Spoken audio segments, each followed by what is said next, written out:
Hey, what's going on guys, it's FPL Yusuf here and welcome back to another video on my YouTube channel. Today I'm going to be bringing you guys my final team selection ahead of the game week 11 deadline. In this video we're going to cover what my current transfer plans are looking like, what the goals and clean sheet odds are, what my final team selection is looking like, and also some key questions around this upcoming game week as well. So I do hope you guys enjoy this video. If you do, please don't forget to drop a thumbs up and subscribe down below. And as always, let's just get straight into it.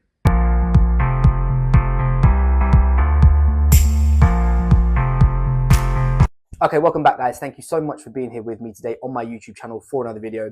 So let's start this off with some key questions around game week 11. I think there's only one place to really start, as I think most of us are probably going to be in the same boat with this one, and that is Victor GYOKERES. Now, he is flagged. He's definitely going to be out of this Sunderland game.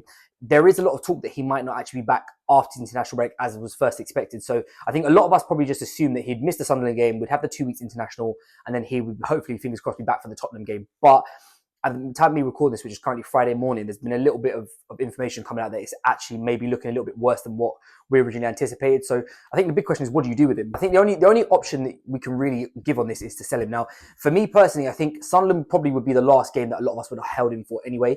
I just think that there's other Arsenal assets that are out there that are just scoring at such a higher rate. If you're already doubled up on Arsenal defence, I think triple Arsenal defence is more than viable.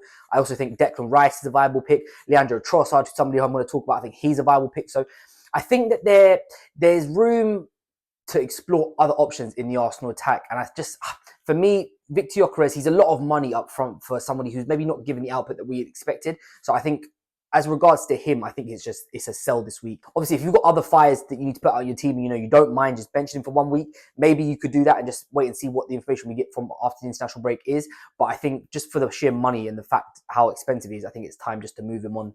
Okay, next up is the Chelsea attack. Do we invest in them now? They've gone from a real high to a real low very quickly. Obviously, on the weekend, they beat Spurs 1-0. João Pedro finally getting his goal, taking shots.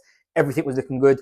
They played Karabag in midweek in the Champions League, and they drew 2-2, which I think has kind of stunted everyone's rush to bring them in, myself included. Like, João Pedro was looking like an option for me.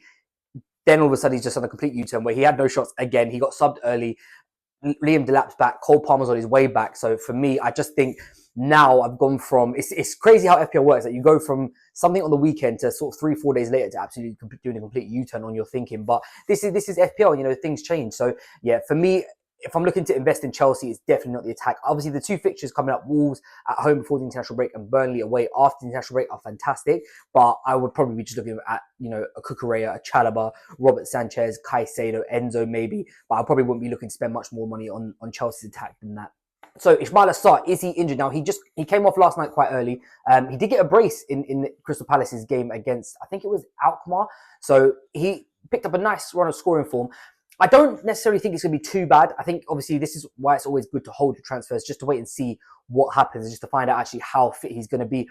My big concern is that, obviously, there's only 2 days between the Thursday game and then, obviously, when they play on Saturday. So it's a very, very short turnaround. And I don't know is that something that Crystal Palace are really going to risk? I'm not too sure. So I would say hold off on him. If you've got him, of course, you just start and play him. Just make sure you've got a good first sub, just in case he doesn't play. But if you are looking to bring in, or you're looking to make a transfer, I would probably just wait until, later on today when we hear from Oliver Glasner about that injury. And last up is the Liverpool resurgence. Now, is it time to get on them? I think, look, they performed really well the last 2 weeks. Obviously, picking up a win on the weekend, beating Real Madrid midweek, 2 clean sheets in 2 games, which obviously for the way Liverpool have been playing recently is quite a big thing. Man City away at the Etihad is probably not the time I'd want to start investing. Now, I do think that from game week 12 after international break, that Liverpool assets become really viable. Szoboszlai, Salah, Gakpo. I think there's even Van Dijk. I think there are a few of them that actually, have gone from being completely out of our thoughts to actually quite a prevalent one now. So I would probably just wait 1 more week. I wouldn't want to jump on them now because obviously they're going away to the Etihad. But I think from game week 12, they definitely do become viable options and something that we can all be looking at going forward.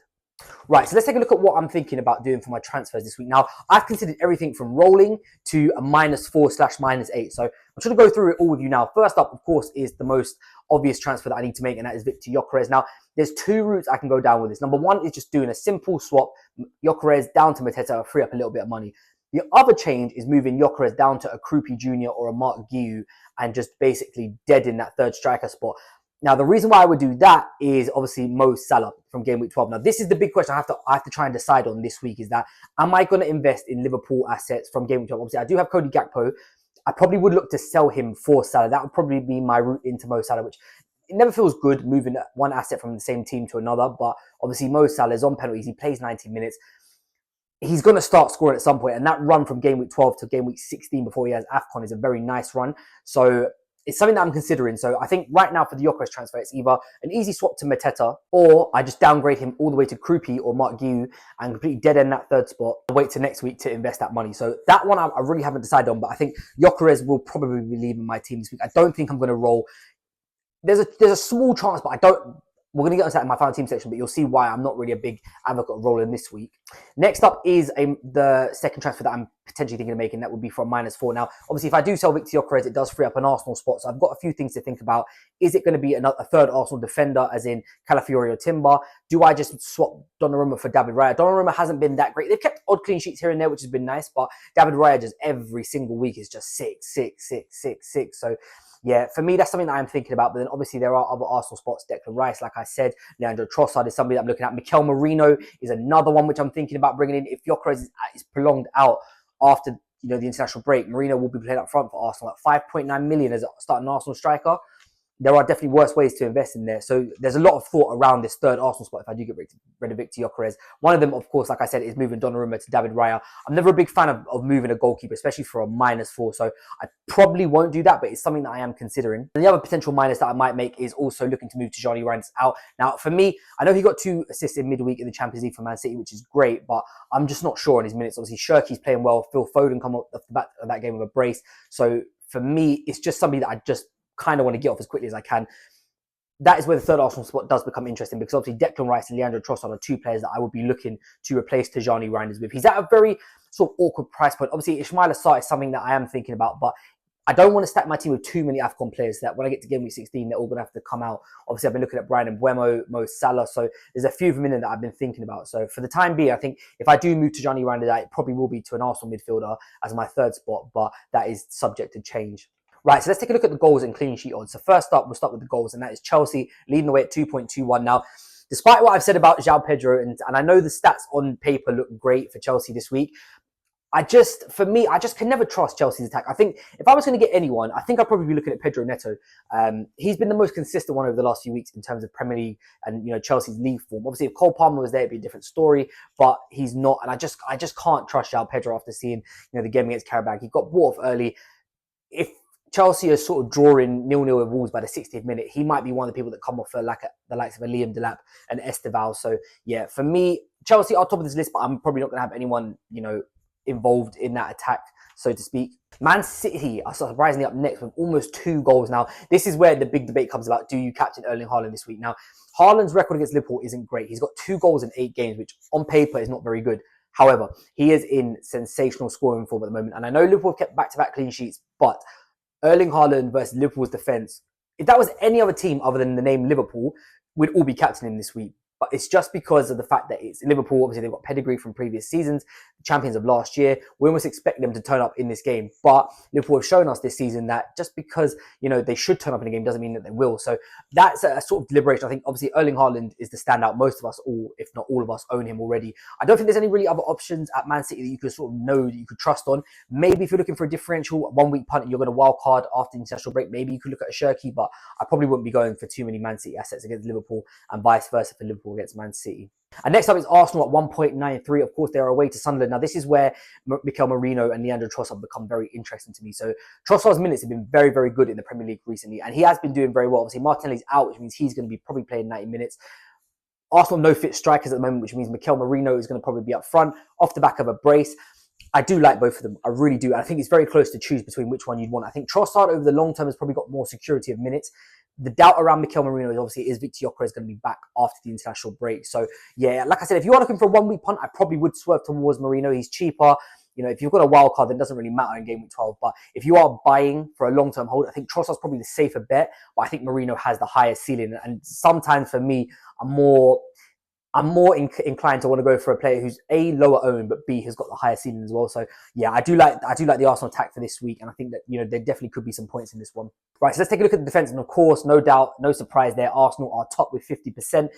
I think it's just we've all come to the realization now that Arsenal are just the best defense in the league. 3 goals conceded in 10 games so far, which is why I keep saying that the triple Arsenal defense is a viable option.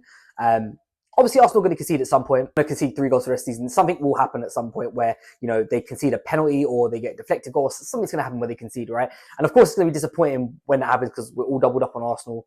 But I think right now you just try and ride the wave while you can. If you've got the Arsenal defenders, bring them in, leave them in there. They'll be absolutely fine. Next up, no surprises, obviously Chelsea against Wolves. Wolves not really that great in attack. Chelsea's underlying numbers for defence isn't actually that great. They're not as good as maybe what the fixtures suggest that they could be. However, it is Wolves. It is at Stamford Bridge. I can't see anything other than a Chelsea win here. So, yeah, I think if you've got Chelsea defenders, you're obviously going to play them. Would I buy them new? If you're looking to wildcard soon, probably I would, because obviously they've got Wolves this week, they've got Burnley next week, then you can just shift them out after. But if you've only got 1 transfer, 2 transfers, I probably wouldn't be breaking my bank to go in and get them in. I think I'd rather invest in either Crystal Palace or Arsenal on this one. And third, surprisingly, is West Ham United, who are playing against Burnley. Now, for me, just because it's West Ham, I can't advocate for anyone to go in and get a West Ham defender. Obviously, if for some reason you've got Kilman, or maybe you still have Diouf, of course you're going to play them. But for me, I think this is just pretty much a non-starter. 35% clean sheet odds. They may well get it because Burnley just really aren't that great in attack, but I probably wouldn't hold my breath on West Ham keeping a clean sheet this week. Okay, and finally, this is what my final team selection is looking like for the Game Week 11 deadline. Now, it's worth me saying I haven't made any transfers at the time of me recording this, so what you see on screen will not be my final team. I mean, it might be, but it might just be a different combination of players, if I decide to roll, but it's probably not going to be like this. So in goal, obviously we are playing a back 5. In goal, we've got Donnarumma against Liverpool. Like I said, there was a potential that I may move to David Raya, but is it worth a -4? I did do the maths and I worked out that obviously it's all by predicted results there. But if I did take a -4, I would actually be 6 points up on what Donnarumma is going to be. So I think I'll probably decide that later on, Friday evening / Saturday morning. But Donnarumma for now will be in goal. Obviously, like I said, we've got back 5. Gabriel, Saliba, of course, they're going to be in there. Double Arsenal defense. We don't really need to go over them too much. They're obviously just going to be starting every single week. Chalobah is at home to Wolves. Again, like I said, I probably wouldn't be buying Chelsea brand new unless you're going to wildcard soon. But if you've got them, of course, you're going to play them for this fixture. I am starting Senesi against Aston Villa away. Now, the reason why I've done this is because obviously, Senesi's got such a high chance of DEFCON. On my bench, I've got Gakpo and Reinders, and obviously they're playing against each other. Gakpo and Reinders, my biggest thing for them is minutes. I don't know whether they're going to start. I don't know if they're going to get 90 minutes. It's a real headache with them at the moment. So Senesi, he's going to play 90 minutes. He's going to hit DEFCON. And I think he's just an all-round good defender. But there's also, it wouldn't be surprising if Bournemouth kept a clean sheet against Aston Villa either. So yeah, for me, he's going to be in there for now. Like I said, that could be subject to change depending on what my transfers are. But for right now, he's going to be there. And of course, Daniel Munoz, Brighton at home, got the attacking threat. Hopefully, fingers crossed, he plays quite high up. So we're hoping to see some attacking returns from him over the next few weeks. Only 2 midfield. Now, this is something I'm going to talk about probably in next week's video throughout international break. But midfielders in general aren't really doing that well this year. I think defenders and forwards are kind of where you want to go. So for the first time this season, I'm actually only playing 2 midfielders. One is obviously Antoine Semenyo, who's away to Aston Villa, like I said. And the other one is Moises Caicedo. Now, everyone keeps getting on to Caicedo about, he's not going to keep doing this. But he keeps doing it. He keeps getting these little attacking returns, bonus points. He's a DEFCON magnet. So for me, he's just starting. Wolves at home is just a fantastic fixture. And he's been doing the business for me, so I can't really complain. So only 2 midfield for this week. Like I said, I'll probably talk more about that in depth, through the international break. But yeah, for the time being, that's how my midfield is lining up. Then up front, Nick Voltemade against Brentford.